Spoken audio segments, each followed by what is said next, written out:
Mr. and Senator Abubakar Bukola Saraki, representing Kwara Central. I thank you for the opportunity to lead the debate on the general principle of this important bill.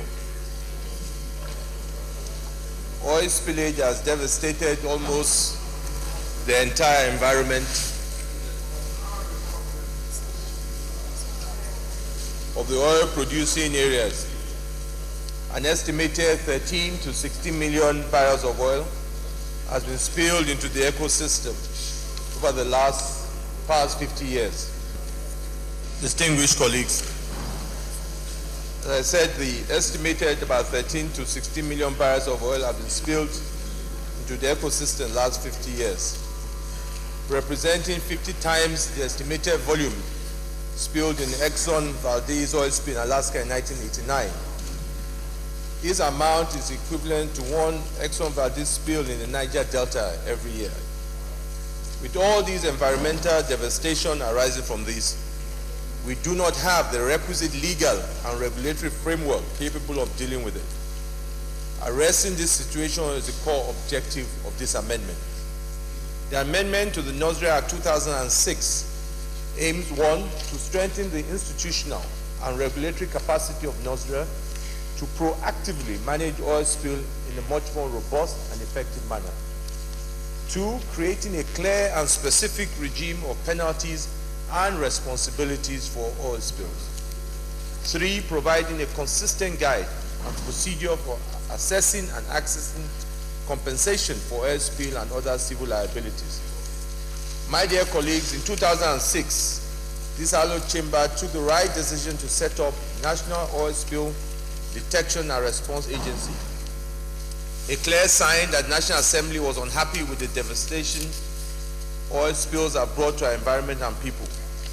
This agency was initially established to provide a reactionary role on the problem. But it is obvious by now that this problem requires a better framework. The agency ought to do more than that. An effective legislative framework for oil spill management needs to go far beyond just ensuring remedying the environment. That it must provide enough deterrent for bad environmental behavior. It should make spilling intolerable. Oil spills should be rare events, occasional events, not what we see in our country today as daily events. For example, the existing law stipulates a fine of not more than 1 million naira for an oil spill in 2012. Irrespective of the dimension and scope, you will agree with me, distinguished senators, this does not encourage environmental good behavior, neither does it create an adequate disincentive to oil spilling and environmental responsibility. This bill attempts to make it more economical to respect the environment than degrade it. Oil spillage is not an oil business, it is an environmental problem. Oil spill is not a necessary consequence of oil exploration. It is an irresponsible environmental behavior.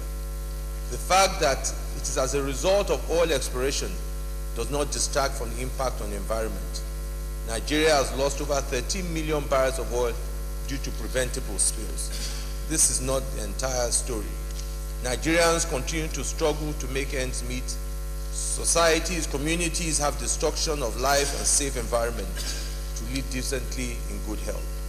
The full story is that we have ended up now victims of our own blessing, because the cost on our people is no longer about economics, it's about lives. It will interest you, colleagues, to know that Nigeria is one of the very few countries in the world not applying the polluter pay principle. There is yet no legal framework for oil spill penalties. The story is that of people with nowhere to run because nowhere is safe. They run to their waters for food. The fishes are filled with carcinogenic hydrocarbons.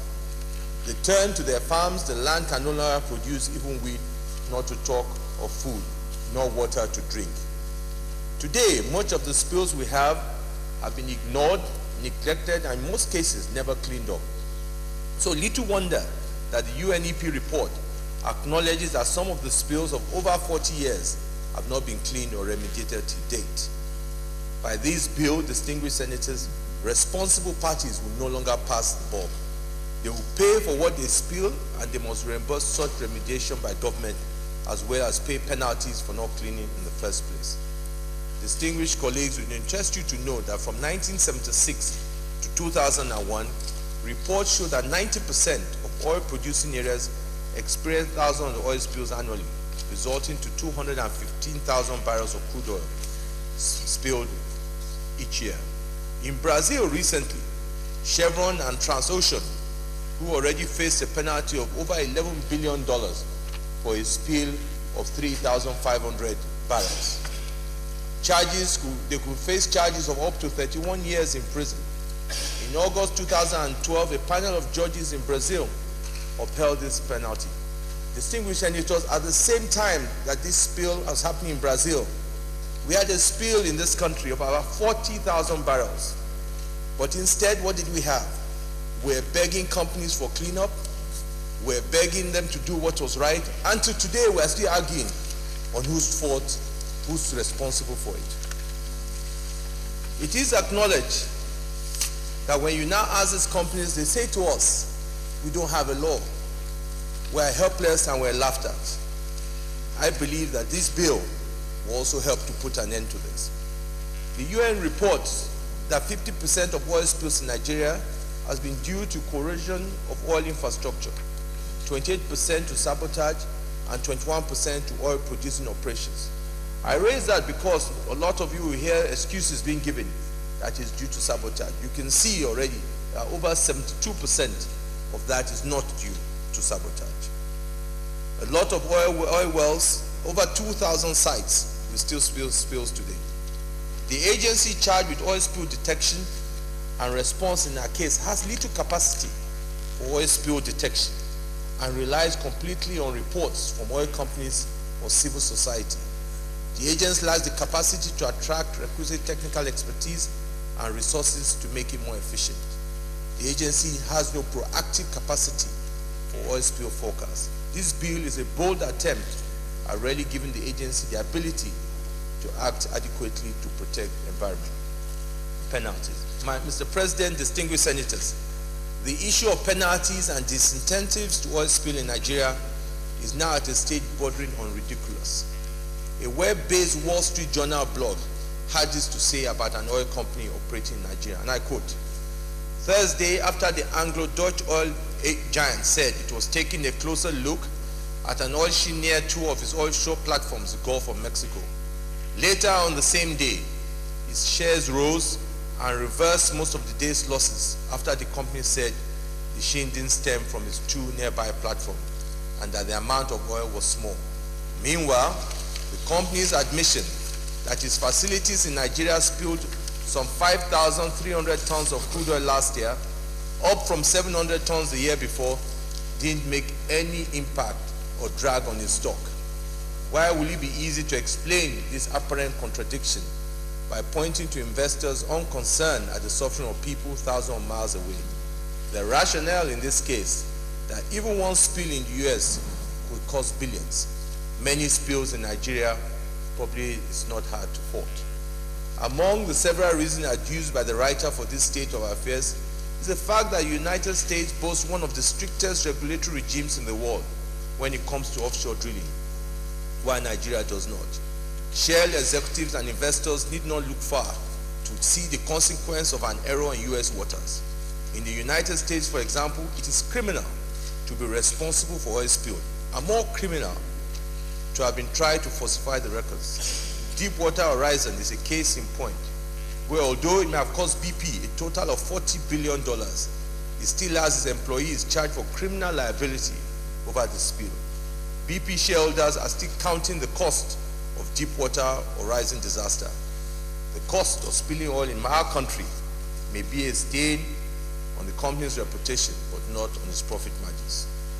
A major highlight of this bill is a robust penalty regime which aims at encouraging environmental responsibility and care. The overall principles are the polluter must pay.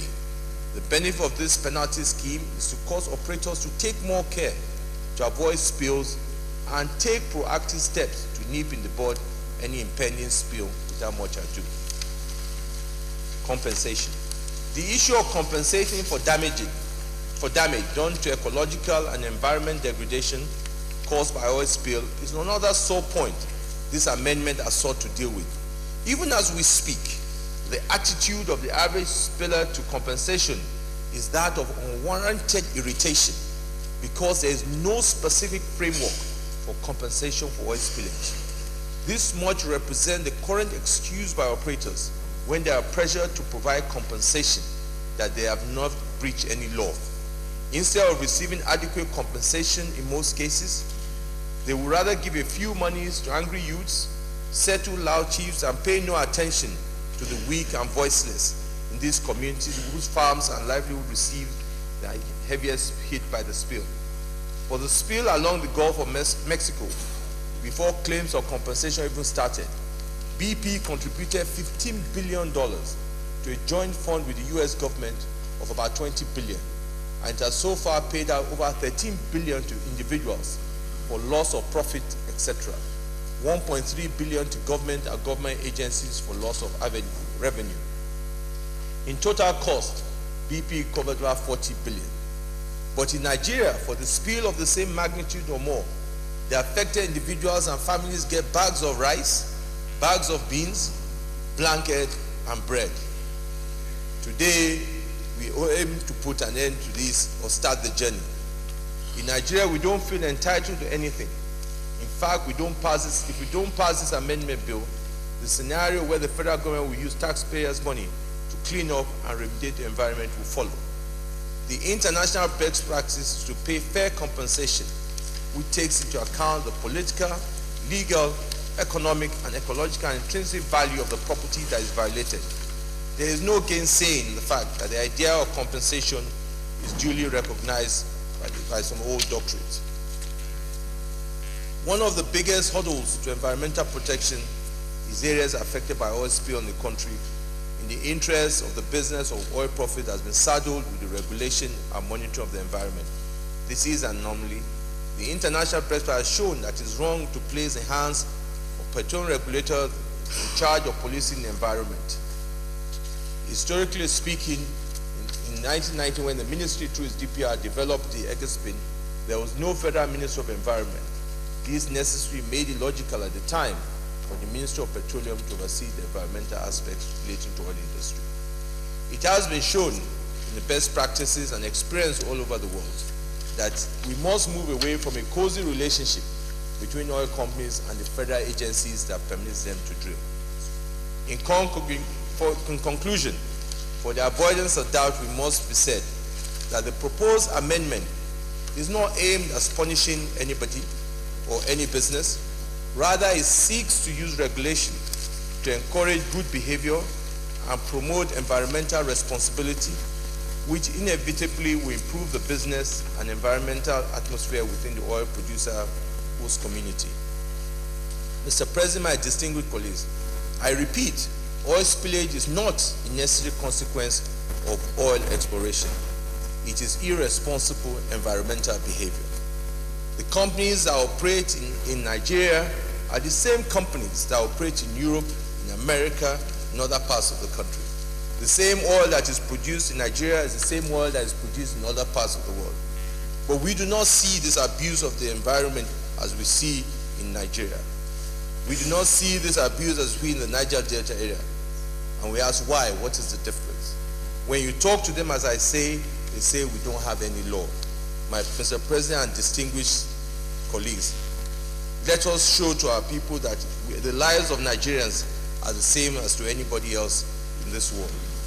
With this bill, we seek to do things we should have done many years ago. What we should have done yesterday, so we're already late on arrival. But as they always say, it's better to be late than never. This is true because we will probably not have the level of restrictiveness in the Niger Delta area. We will not have the bunker spill that could have been aborted, and there will have been no UNEP report on Ogoni land. In fact, many